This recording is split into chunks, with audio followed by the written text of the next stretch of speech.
स्नेहबंद कुटुंबाने म्हणजेच पिंपळा बुद्रुकचे सर्व मित्रपरिवार सहकुटुंब हा सत्काराचा आणि छोटेखानी माझ्या कौतुकाचा सोहळा इथे तुम्ही आयोजित केला। खरोखर मला खूप जड होतंय की अरे आपण तर आपल्या विद्यार्थ्यांसाठी काम करत असताना, आपल्या विद्यार्थ्यांना देत असताना एक प्रामाणिक केलेले प्रयत्न, प्रामाणिक केलेले कष्ट आणि त्याची ही पोचपावती या पुरस्काराने आपल्याला मिळाली आणि त्याचा एवढा मोठा गौरव आपल्या इथे होत आहे। सर्वप्रथम मी खूप खूप मनापासून सर्वांचे आभारी आहे की तुम्ही सर्वांनी हा माझा सत्कार सोहळा इथे आयोजित केला। आताच विनोद भाऊंनी नरोडे सरांनी बरंच काही सांगितलं आणि विनोद भाऊंनी तर अपेक्षा पण व्यक्त केल्या। खरंच विनोद भाऊ, माझ्या डोक्यात ही कल्पना आहे की हे सर्व काम करत असताना माझ्या ग्रामीण भागातल्या मुलांना, माझ्या विद्यार्थ्यांना मी खूप सारे लाभ मिळवून देते, तर मग आपल्या कुटुंबातील लोकांना का नाही किंवा आपल्या कुटुंबातील पाल्यांना का नाहीये। आणि याचाच एक भाग म्हणून माझ्या डोक्यात सहज येऊन गेलेली कल्पना मी अजून मांडली नव्हती की मी आतापर्यंत स्काउट गाईडचं ओपन युनिट पण चालवते, गायडिंगचं। आणि ओपन युनिट म्हणजे मी शाळेच्या व्यतिरिक्त सुद्धा ते युनिट चालू शकते। आज ते ओपन युनिट माझं खूप वर्षापासून आहे आणि मग त्या ओपन युनिट मध्ये मी कुठल्याही शाळेच्या असू द्या, कुठल्याही राज्यातली असू द्या, भारत देशामधल्या, त्या मुलीला माझ्या ओपन युनिट मध्ये घेऊ शकते आणि त्यांना गायडिंगचं शिक्षण देऊ शकते, त्यांना चारित्र्याचं शिक्षण देऊ शकते आणि गायडिंग मधले पुरस्कार त्यांना प्राप्त करून देऊ शकते। आता सध्या या वर्षीसाठी ओडिसा मधल्या माझ्या एका दिदीची मुलगी आहे, सोलापूर मधल्या एका माझ्या मैत्रिणीची मुलगी सुद्धा ओपन युनिट मध्ये आहे आणि असा माझा मानस आहे की त्या मुलीला सुद्धा राज्य पुरस्काराला मी बसवणार आहे आणि त्यांना राज्य पुरस्कार प्राप्त करून देणार आहे। अट फक्त 13 वर्ष पाहिजे। आणि मग हे राहिलेल्या मुलींना का करू शकले नाही की माझं ऍडव्हान्स प्रशिक्षण नुकतंच 2 वर्षापूर्वी झालं, मग राज्य पुरस्काराला मी आतापासून बसवत आहे। याच्या आधी फक्त मार्गदर्शन करू शकत होते। लवकरच मग आपल्या ज्या काही मुली आहेत, कारण मी गाईड युनिट चालवते त्यामुळे मुलींना याचा लाभ देऊ शकते आणि लवकरच आपल्या ज्या काही मुली आहेत त्यांना ओपन युनिट मध्ये घेऊन राज्य पुरस्कार प्राप्त नक्कीच मी करून देईन, ही मी शब्द या क्षणाला देते।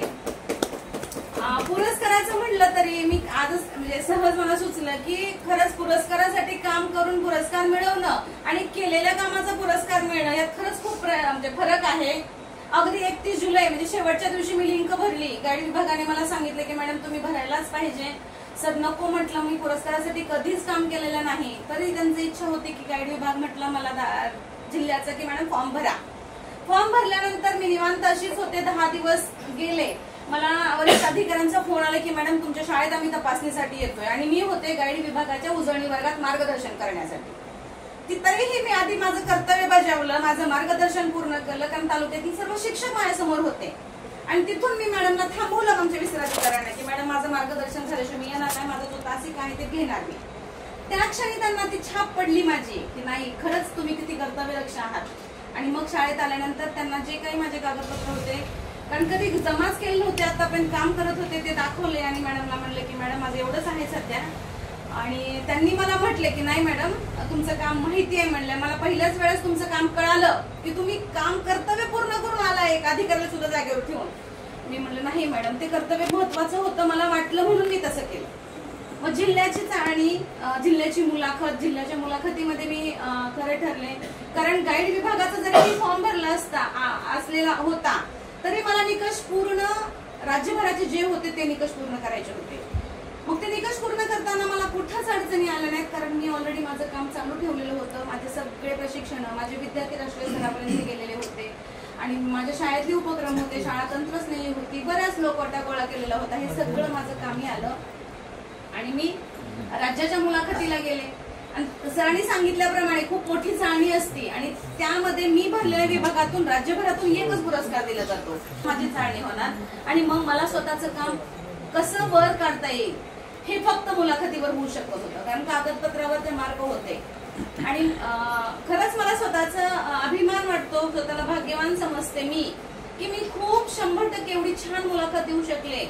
आणि त्याचे साक्षीदार सर आहेत की सरांनी पाहिलं की मुलाखतीमध्ये कशा प्रकारे आणि किती चौकशीने प्रश्न विचारले, तर मुलाखतीमध्ये समोरची टीम दिसत नव्हती, पण एक बळ होतं, एक शक्ती होती। ती शक्ती म्हणजे माझ्या विद्यार्थ्यांचे सकारात्मक आशीर्वाद, माझ्या पालकांचे आशीर्वाद आणि हे सगळे नातेवाईक, मित्रपरिवार यांच्या प्रती मला मिळालेले जे काही शुभेच्छा, आशीर्वाद आहेत ते माझ्यासोबत शक्ती एक काम करत होती आणि त्या शक्तीच्या जोरावर मी ती मुलाखत सुद्धा एकदम 100% दिली. 1 तास 8 मिनिटे मुलाखत चालल्यावर 8व्या मिनिटाला मला त्या टीमने अजून प्रश्न विचारला, मॅडम तुम्हाला अजून स्वतःबद्दल काय बोलायचंय का? म्हणजे ही माझ्यासाठी किती मोठी पोचपावती होती की मला त्यांना ऐकायचं होतं की माझं काम त्यांना पाहायचं होतं. आणि हे सगळं शक्य झालं या 18 वर्ष 3 महिने मी केलेल्या सतत अविरत केलेल्या सेवेमुळे. आणि ते करत असताना मी स्वतःकडे एकच माझ्या डोक्यात होते की झोकून देऊन काम करायचं. आणि ते झोकून देऊन काम केलं. ग्रामीण भागातल्या विद्यार्थ्यांना घडवणे, मग त्यांना तो राष्ट्रीय स्तरापर्यंत घेऊन जाणे. तुम्ही अजून एक मुद्दा म्हटलात की तुम्ही लिखाण करा आणि तुमच्या लिखाणाचा फायदा आपल्या मुलांना होऊ द्या. त्याचंच उदाहरण सांगते.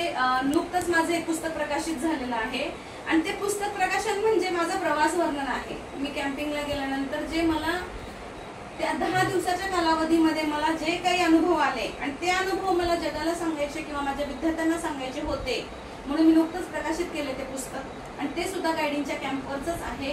आणि विशेष म्हणजे ते पुस्तक सोप्या इंग्रजी भाषेमध्ये आहे, जेणेकरून आपल्या ग्रामीण भागातील मुलांना इंग्रजी वाचनाची सवय लागावी आणि माझं प्रवास वर्णन जगभर व्हावं म्हणून मी इंग्रजीमध्ये ते पुस्तक प्रकाशित केलेलं आहे. नक्कीच यानंतरही तो प्रवास माझा चालूच राहणार आहे आणि मी हे सर्व करणार आहे. आणि नरवडे सर म्हटले की मॅडमला कौटुंबिक साथ होती. खरंच मला खूप अभिमानाने सांगावं असं वाटतं की एका यशस्वी स्त्रीच्या मागे यशस्वी पुरुषाचा हात असतो आणि खरा हात नाही, 100% योगदान त्यांचं आहे. कारण प्रत्येक गोष्टीला मला कर म्हणण्यापासून मला साथ देण्यापर्यंत सर्व काही ज्योतिबांनी केलं आहे माझ्यासाठी आणि म्हणूनच मी एवढं सगळं काही करू शकले. आणि दुसरे म्हणजे माझे वडील, माझे बापू, ज्यांच्या मधली ताकद माझ्यामध्ये आपोआप पर्क्युलेट झाली आहे आणि ती ताकद घेऊनच मी आज हा वसा माझा वारसा आजपर्यंत चालू आहे. कारण बापूंनी मला कर कधीच म्हटलं नाही, तू करू शकती. बापूंचं एक वाक्य असायचं की तू हातात माती जरी घेतली ना तू सोनं करू शकतेस, मला विश्वास आहे. आणि त्याच विश्वासावर ती ताकद आणि ती विश्वासाची साथ मला होती माझ्या आई वडिलांची, माझ्या कुटुंबाची, माझ्या आत्यांचे. त्यांनी कारण मला दिलेले हे भरभरून आशीर्वाद आत्यांचे माझ्यासोबत आहेत. जरी त्यांनी अक्षराने अडाणी असल्या पण त्यांची उच्च कोटीची जी साक्षरता होती ती या जगात कुणालाच मिळू शकणार नाही. कारण त्यांची साथ मला एवढी मोठी मिळाली की प्रत्येक गोष्टीला कर म्हणायचं. आज या क्षणी त्या असत्या तर त्यांना मला माहित नाही की किती आनंद झाला असता. कारण त्यांचे आशीर्वाद, त्यांचा आनंद आज त्या पाहायला नाहीयेत पण त्यांचे आशीर्वाद माझ्यासोबत आहेत. माझ्या आत्या मामा वडिलांसारखे माझे विठ्ठल घरचे माझे मामा त्यांनी सुद्धा मला साथ दिली. शिवाय राहिल्या माझ्या नंदा, त्यांनी सुद्धा मला नेहमी एक पाठीशी खंबीर साथ बनवून माझ्यासोबत राहिल्या. या सगळ्यांच्या जोरावर मी हा पुरस्कार जिंकलेला आहे. आणि नक्कीच आज पुरस्कार जिंकला म्हणून माझं काम थांबलेलं नाही तर माझे आव्हानं वाढले, माझं नवीन करण्याची ऊर्जा वाढली आणि इथून नवीन शाळेमध्ये बदली झाल्यामुळे नक्कीच माझ्या विद्यार्थ्यांना अजून काय देण्याचा मी प्रयत्न करीन. पुनश्च एकदा तुम्ही सर्वजण आलात आणि माझ्या या पुरस्काराचा गौरव केलात आणि आम्हा दाम्पत्यांना शुभेच्छापर हे काही सत्कार सोहळ्याचं आयोजन केलात त्याबद्दल मी खूप खूप आपल्या सर्वांची मनापासून आभारी आहे. धन्यवाद.